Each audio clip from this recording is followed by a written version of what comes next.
उत्तर प्रदेश, एक टीम मध्यांचल और एक टीम पूर्वांचल, 4 टीम बना करके हम लोग संदेश देने का काम किए। वो संदेश क्या है? यहाँ जितने आप लोग आए हो, कितने लोग बिजली के बिल से परेशान हो, जरा हाथ उठाओ।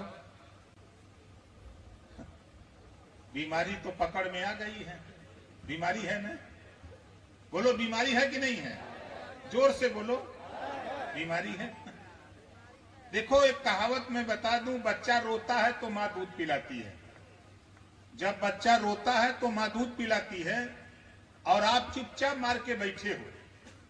आपने कभी झांक के नहीं देखा। पढ़े लिखे लोगों, मैं आपसे भी कहना चाहता हूं और पार्टी के नेताओं आपसे भी कहना चाहता हूं, अपने दिल पर हाथ रख के सोचो, तेरे घर में जो तेरी माँ होगी, तेरी पत्नी होगी, जब वो कहां से ला करके बिजली का बिल देने के लिए उसके ऊपर जो घर परिवार चलाता है, उसके ऊपर क्या बीत रही है, वही जानता है। आम आदमी को पता नहीं।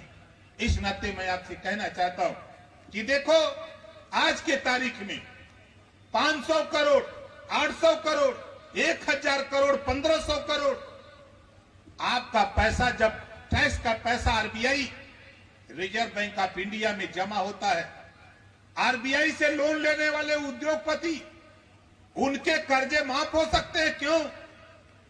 वो कर्जा नहीं दे सकते। सरकार उनको कहती है डिफाल्टर हो गए।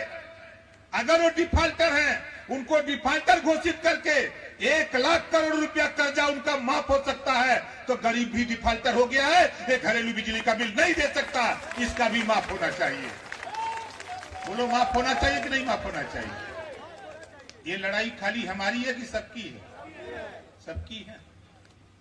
आप लोगों का तो ध्यान किसी का दीपावली में है, किसी का लक्ष्मी पूजा में है, किसी का भैया दूज में है, लेकिन हमारा ध्यान आपकी तरफ है। आपके घरेलू बिजली का बिल जब तक ओम प्रकाश राजभर देश और प्रदेश की सरकारों को यह एहसास करा करके माफ नहीं करा दूंगा, तब तक ओम प्रकाश राजभर चैन से बैठेगा नहीं। इस नाते हम लग रहे हैं और हमारा कोई मकसद नहीं है। दूसरी चीज, यहां जितने लोग हो, आप सोचो, विचार करो।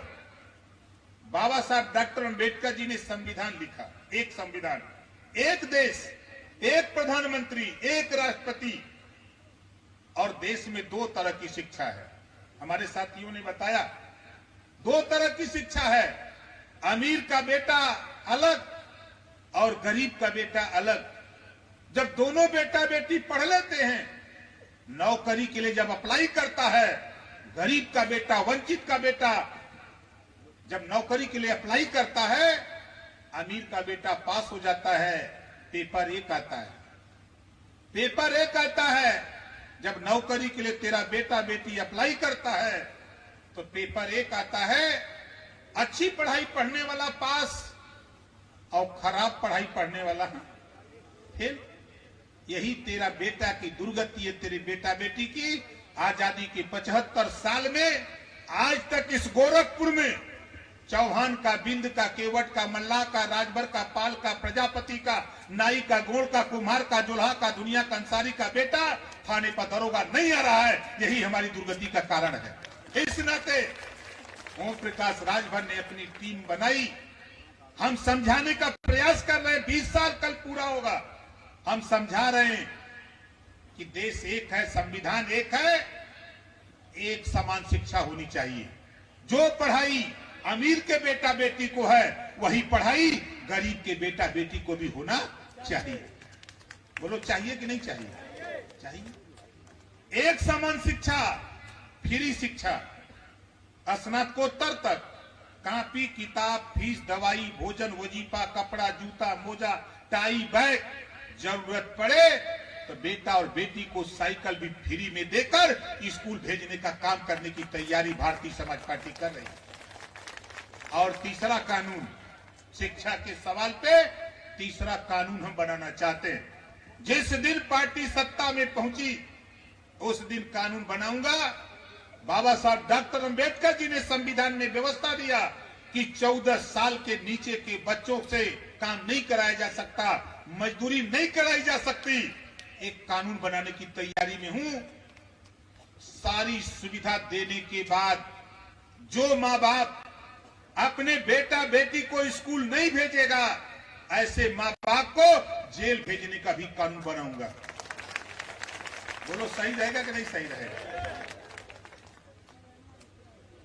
भाई कुछ लोगों को बुरा लगता होगा कि ऐसा कानून क्यों बनाएंगे। आप अपने बेटा बेटी से बकरी चरवाओगे, आप अपने बेटा बेटी को स्कूल नहीं भेजोगे, जब मजबूर कर दोगे तो कानून बना करके जब आप जेल में जाओगे, दरोगा जी पकड़ के जब बैठा देंगे थाने में, तब दरोगा जी से कहोगे कि साहब छोड़ दो, हम कलिया तो सबे न पहुंचाएंगे, तब आप खुद चिंतित हो जाओगे। इस नाते हम लोग परेशान हैं और हम लोगों का कोई मकसद नहीं है। तीसरी बात, हम लोग चाहते हैं आज आपके बीच में आपके पूर्वांचल के प्रदेश अध्यक्ष भाई भिक्षेलाल राजभर जी, जोरदार ताली बजा के स्वागत करिए। आप इनको बुलाओ, अपने गांव में चौपाल लगाओ। ये नेता काम के लिए बनाए गए। आप सोच लो, उमरावती सिंह जी यही हैं, इनकी उम्र 65 साल है और 26 तारीख से लगातार, आज 26 तारीख हो गई, एक महीना लगातार, चाहे वो आगरा का कार्यक्रम रहा हो, चाहे मैनपुरी का कार्यक्रम रहा हो, चाहे इलाहाबाद का कार्यक्रम रहा हो, चाहे बनारस का रहा हो, चाहे बस्ती का रहा हो, हर कार्यक्रम में जाने का काम किया। तो अमरावती सिंह ने अपनी गाड़ी से पहुंच करके कार्यक्रम में हिस्सा लेने का काम किया। और हमारे नौजवान पार्टी के नेता ये बेचारे सोचते हैं कि तो नेता का काम है, नेता आके करें। आप बताओ, ये हमारा काम है, ये लड़ाई हमारी है, सबकी लड़ाई है ना, सबकी लड़ाई है। इस नाते आपसे कह रहा हूं कि देखो, तीसरा काम, बाबा साहब डॉक्टर अंबेडकर जी ने अथक प्रयास किया। ब्रिटिश गवर्नमेंट थी, अंग्रेजी हुकूमत थी, 1931 में देश आजाद नहीं हुआ था, तब जातियों की गिनती हुई थी। जब जातियों की गिनती हुई 1931 में, जब बाबा साहब डॉक्टर अंबेडकर जी ने संविधान बनाया, तो संविधान में व्यवस्था दिया कि हर 10 साल पे जातिवार जनगणना होनी चाहिए। कौन सी जाति, कितना उसको रोजगार मिला, नौकरी मिला, शिक्षा मिला, कितना उसका विकास हुआ, जातिवार जनगणना से मानक तय होगा।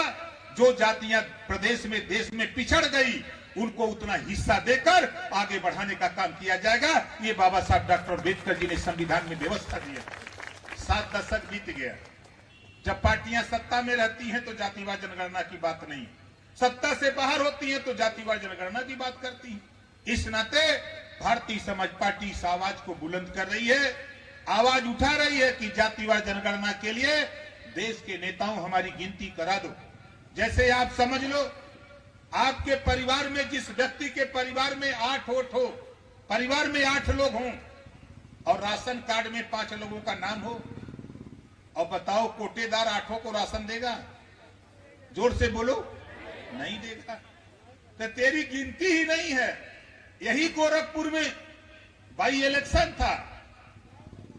बाई इलेक्शन के पहले एक बार सूबे के मुख्यमंत्री माननीय योगी आदित्यनाथ जी, उस समय भारतीय जनता पार्टी के राष्ट्रीय अध्यक्ष थे माननीय राजनाथ सिंह जी, दोनों लोगों में चकचक हुई। तो हमसे उन्होंने कहा कि यार चलो हम आप मिलकर के समझौता करके चुनाव लड़ा जाए। यहीं अपने गोरखपुर में बुलवाया, मैं गया, बातचीत हुई। फिर उसके बाद बात आगे बढ़ी। 4 दिन के बाद बात तय हो गई। फिर हमारे बुला करके कहा कि भाई हमारी बात बीजेपी से बन गई, आप अकेले अब लड़ो। हमने कहा कोई दिक्कत नहीं। यहां जब बाई इलेक्शन था, बाई इलेक्शन में गिनती नहीं थी, लेकिन बाई इलेक्शन में धन है पार्टी के नेता। आप लोगों ने देश के नेताओं को जो मोतियाबिंद हुआ था उनका ऑपरेशन कर दिया और भारतीय समाज पार्टी के लोग दिखाई देने लगे यहां के बाई इलेक्शन जब हुआ था।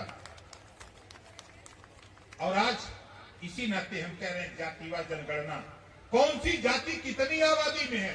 हमारे मनोज चौहान जी है, पूछा जाए कि चौहान रहते हैं?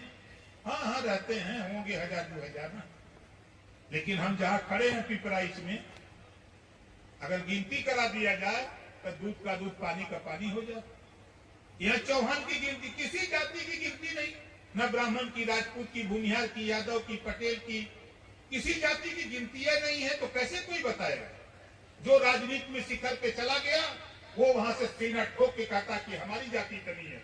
अरे जिस दिन ये गरीब, कमजोर, वंचित लोग तेरा साथ छोड़ देंगे, उसी दिन जमीन में धस जाओगे, पता नहीं लगेगा कि तेरी गिनती कहां चली गई। लेकिन दुर्भाग्य है कि यहाँ खेल होता है। एक स्कीम चली, ऊंचा बनो अभियान, तो धोबी भी कहता हम जल पछाड़ क्षत्रिय हैं, धोबी भी कहता हम जल पछाड़ क्षत्रिय, चौहान भी कहता हम क्षत्रिय, पटेल भी कहता हम क्षत्रिय, यादव भी कहता हम क्षत्रिय, राजभर भी कहता हम सब क्षत्रिय है। लेकिन सब लतिया जाता, सब लतिया जाता। कोई ऐसा व्यक्ति ना हो जो बचल हो। सामाजिक मार, सामाजिक मार सबके साथ है। बात आगे बढ़ाऊंगा तो लंबा समय लगेगा, उधर नहीं जाना चाहता। लेकिन मैं आपसे कहना चाहता हूं कि हमारे विधायक जी हैं माननीय बेदी राम जी, ये विधायक हैं। 7 महीना हुआ है, 7 महीना हुआ इनको विधायक हुए, और 7 महीने में 2.5 करोड़ रुपया लगभग गरीबों के इलाज और ऑपरेशन के लिए इन्होंने अपनी कर्म से दे चुका। 2.5 करोड़ रुपया दे चुका 7 महीने में। और मैं 5 साल 7 महीना दूसरी बार विधायक हूं। गाजीपुर जहूराबाद 3 करोड़ 38 लाख रुपया मैंने गरीबों के इलाज के लिए दे चुका। आप यहाँ आए हो, आप बताओ, आप भी वोट देके विधायक बनाते हो? आप बताओ, कोई विधायक किसी को 5,000 रुपया दिया दवाई के लिए? बोलो, किसी को दिया? नहीं दिया। यही चीज तो हम लोग चाहते हैं। देखो, देश में रुपए की कमी नहीं। अगर अकेले ओम प्रकाश राजभर पैसा दे सकता है गरीबों के इलाज के लिए, बेदी राम जी दे सकते हैं, तो फिर आपका विधायक क्यों नहीं दे सकता? सवाल खड़ा होता है। ये चाहते नहीं कि आपका इलाज फ्री में हो, इस नाते ओम प्रकाश राजभर चाहते हैं देश में एक कानून बने जो दुनिया के तमाम देशों में शिक्षा और दवाई फ्री में है। वही हम चाहते हैं कि देश में, भारत में भी गरीबों का इलाज और शिक्षा दोनों फ्री होना चाहिए। ये कानून, हम दवाई के लिए कानून बनाना चाहते हैं। बाबा साहब डॉक्टर अम्बेडकर जी ने जो पावर दिया है, वोट का पावर दिया है, दारू पीने के लिए नहीं, मुर्गा खाने के लिए नहीं दिया है। बाबा साहब डॉक्टर अम्बेडकर जी ने जो वोट का पावर दिया है, इसी वोट से चाहो अपने बेटा बेटी को दरोगा बना सकते हो, अपने बेटा बेटी को कलेक्टर बना सकते हो। इसी वोट से चाहो तो देश की सत्ता अपने हाथ में लेके सारी बिगड़ी बात बना सकते हो। इस नाते बाबा साहब ने वोट का पावर दिया। लेकिन हम लड़ाई कहां लड़ते हैं? कोई मुसलमान को भगाने में लगा हुआ है, तो कोई हिंदू को गोलियाने में लगा हुआ है, तो कोई मस्जिद गिरा करके मंदिर बनवाने में लगा हुआ है। यही तो लड़ाई हो रही है। क्या कभी हमने सोचा हम कहां खड़े हैं? हम तो राजभर भाइयों आपसे कहना चाहता हूं, जरा अपने दिल पर हाथ रख के सोचो, विचार करो। अभी 26 सितंबर के पहले 10 दिन पहले माननीय मुख्यमंत्री योगी आदित्यनाथ जी से मिला। क्यों मिला? 11 मार्च 2022 को हाई कोर्ट ने एक आदेश दिया कि भर राजभर जाति को अनुसूचित जनजाति में शामिल कर दिया जाए। 2.5 महीना बीत गया, कोई नेता हिम्मत नहीं किया। हम तो वैसे भी विरोधी पार्टी के माने जाते हैं भाई, लेकिन हमने कहा कि ना, समाज की बात है, समाज की लड़ाई है, मैं जाऊंगा, मिलूंगा। और मैंने चूंकि अपनी पार्टी के विधायक दल का नेता और विधायक की हैसियत से मैंने फोन किया ऑफिस में कि मैं मिलना चाहता हूं। टाइम मिल गया, मैं चला गया। अब जाने के बाद मुख्यमंत्री जी से मुलाकात होती है। उन्होंने पूछा कि बताओ, हालचाल पूछा, उसके बाद काम पूछा। जब काम पूछा तो हमने कहा कि हाई कोर्ट का एक आदेश है अनुसूचित जनजाति में शामिल करने का। 2.5 महीना हो गया लेकिन पूरा नहीं हुआ। उन्होंने कहा कि हाई कोर्ट की नकल ले आओ, तब मैं देखूं। हमने कहा कि ठीक। मैं कुछ वकील सरकारी नियुक्त किया था जब मिनिस्टर था। मैं उन वकील साथियों को फोन किया कि ये नकल आप निकाल करके दे दो। 4 दिन के बाद उन्होंने नकल निकाल के दे दिया। 4 दिन के बाद जब नकल मिल गई, प्रदीप दुबे जी जो विधानसभा अध्यक्ष है वर्तमान में, मैं उनसे मिला, उनसे पूछा कि आपकी 17वीं विधानसभा में कोई ऐसा कानून बना जो इनको अनुसूचित जनजाति या किसी में भेजने का कोई प्रस्ताव। फिर हम लोग जब गए रिकॉर्ड रूम में, तो रिकॉर्ड रूम में जाने के बाद 8वीं विधानसभा में भर राजभर जाति को अनुसूचित जनजाति में भेजने का प्रस्ताव बना, लेकिन भेजा नहीं गया। उसकी भी नकल ले लिया, लेकर के सीएम से मिला, मुख्यमंत्री से। उन्होंने देखा, जब अपने प्रमुख सचिव चीफ सेक्रेटरी को बुलाया और समाज कल्याण प्रमुख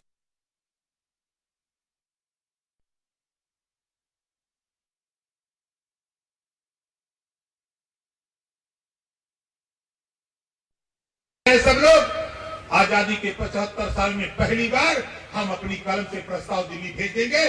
तुम भी मेहनत करो, हम भी मेहनत करें और अनुसूचित जनजाति में शामिल करा लो। और मैं आपसे कहना चाहता हूं, जिस दिन अनुसूचित जनजाति में आप शामिल हो गए, 7.5% रिजर्वेशन है। बिना पैसे में पढ़ करके तेरा बेटा बेटी कलेक्टर बनेगा, डॉक्टर बनेगा, मास्टर बनेगा, इंजीनियर बनेगा, दरोगा बनेगा। सारी पोस्टों पर पढ़ने के लिए फ्री में शिक्षा हो जाएगी। इस नाते हम लोग उनसे मिलकर के इस प्रस्ताव को पास कराने के लिए हम लोग प्रयासरत हैं। दूसरा काम क्या था? बड़े पैमाने पर भूमाफिया के नाम पर गरीब, कमजोर, भूमिहीन दशकों से जो बेचारे छत बना करके जीएस बंजर आबादी की जमीनों पर बसे हैं, आपसी रंजिश बस, गांव की रंजिश बस एप्लीकेशन देकर के उनके मकान गिराए जा रहे हैं। इस बात को लेकर उनसे जब मैं मिला, उन्होंने अपने चीफ सेक्रेटरी और प्रमुख सचिव से कहा कि देखो, दुनिया झूठ बोल सकती है, लेकिन ओम प्रकाश राजभर कभी ये झूठ नहीं बोलता है। ये जो कह रहा है सही कह रहा है। आज के बाद उत्तर प्रदेश में कहीं इस तरह की शिकायत मेरे पास नहीं आनी चाहिए। इस नाते मैं आपसे कहना चाहता हूं कि किसी भी भूमिहीन अगर कहीं बसा है, अगर उसको कोई एसडीएम, डीएम, दरोगा अगर उसका जमीन से छत गिराता है तो हमको बता देना, उसकी छुट्टी करा दूंगा, अपने घर चला जाएगा, उसे नौकरी नहीं करने दूंगा। कानून पास हुआ है, जब तक उसको बसने के लिए जमीन की व्यवस्था नहीं हो जाती उसके नाम से, तब तक उसको उजाड़ा नहीं जा सकता, चाहे किसी जाति धर्म का हो। इसको लेकर के हमने मिला, इसकी जानकारी हम आपको देने के लिए। तो आप बताओ, इस काम को लेकर मिला तो अच्छा किया कि बुरा किया? कितनों को अच्छा लगा? अच्छा लगा। अब बताओ, ये जो एसटी में अनुसूचित जनजाति में शामिल करने का प्रस्ताव, कल पटना से खाली हो जाऊंगा, 28 को लौटूंगा। 29-30 में जांच हुई है, 17, 18, 19, 20 4 दिन जांच पूरे प्रदेश में हो गई। एसटी में शामिल करने के लिए प्रस्ताव चला गया है गोरा लखनऊ। आपके 75 जिले से प्रस्ताव आ गया। अब मैं जाऊंगा, मिल करके इस प्रस्ताव को दिल्ली भिजवाऊंगा। मेरी कोशिश है राजभर भाइयों कि थोड़ी सी ताकत दो और आने वाले 2024 के चुनाव में तेरे पार्टी का प्रतिनिधित्व लखनऊ से उठा करके दिल्ली की पंचायत में भेजकर तेरा काम कराने का प्रयास करो। इस नाते कि देखो, आज हमें मिल रहे हैं, पार्टी से 6 मिल रहे हैं। हम चाहे जिस भी अधिकारी या मंत्री से मिलना चाहें, हम उससे मिल लेते हैं। उसी तरह हम चाहते हैं कि अपनी पार्टी से सांसद, एमपी पैदा करके दिल्ली भेजा जाए, और सांसद जब वहां रहेगा तो अनुसूचित जनजाति में शामिल करने का प्रस्ताव जो यहां से जा पहुंचेगा, उसको लेकर के सदन से लेके वो सड़क तक लड़ने का काम करेगा। प्रधानमंत्री, गृह मंत्री, रक्षा मंत्री, समाज कल्याण मंत्री मिलने के लिए पावर उसके पास हो जाएगा। इस नाते हम प्रयासरत हैं। तो बताओ, ये सही काम कर रहे हैं, गलत काम कर रहे हैं? सही काम कर रहे हैं। इस नाते हम तो, फिर मैं कह रहा हूं, इंद्रेश जी बहुत भावुक थे कि नहीं, कार्यक्रम होना चाहिए, लेकिन मुझे मालूम है इंद्रेश जी के गांव में आज बच्चे, माताएं, बुजुर्ग सरस्वती जी की मूर्ति विसर्जन में लगे हुए हैं। लक्ष्मी जी के विसर्जन में लगे हुए हैं। नहीं तो इनका खाली गौवा चलाया होता तो यहाँ जगह नहीं मिलती। बोलो, सही कह रहा हूं, गलत कह रहा हूं? मुझे पता है, और आप घबराओ नहीं। मेरी बात अगर ये नेता मान लेते तो आज कार्यक्रम नहीं होता। अब कार्यक्रम यहाँ हुआ होता तो गोरखपुर में एक मैसेज चला जाता कि नहीं, भारतीय समाज पार्टी ये बड़ी ताकत में पैदा हो गई है, इसको कोई रोक नहीं सकता है, ये संदेश चला गया होता। लेकिन खैर, किसी शायर ने लिखा है, खुद को कर बुलंद इतना, खुद को कर बुलंद इतना कि खुदा खुद बंदे से पूछे कि बता तेरी रजा क्या है। ये किसी शायर ने लिखा है। इस नाते हम आपसे कहना चाहता हूं, इसी मैदान पे बुआई कर लो। हम धन्यवाद देते हैं विद्यालय प्रबंधक प्रिंसिपल साहब को, जिन्होंने यहाँ मीटिंग करने के लिए हम लोगों को जमीन दिया। और फिर मैं चाहूंगा कि आगे भी हम लोगों को मदद मिलती रहे विद्यालय परिवार से। आने वाले जो बुआई खत्म होगी तो गोरखपुर के लोगों इसी जगह फिर एक कार्यक्रम हम लोग करेंगे। ठीक रहेगा कि नहीं ठीक रहेगा? कितने लोग चाहते हो?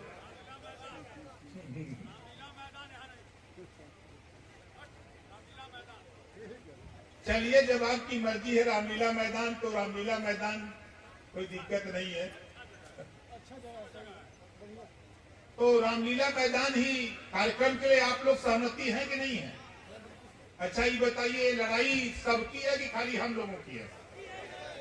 कितने लोगों को समझ में आ रहा है कि लड़ाई सबकी है? जरा हाथ उठाइए। लड़ाई सबकी है। अच्छा, तो इस लड़ाई में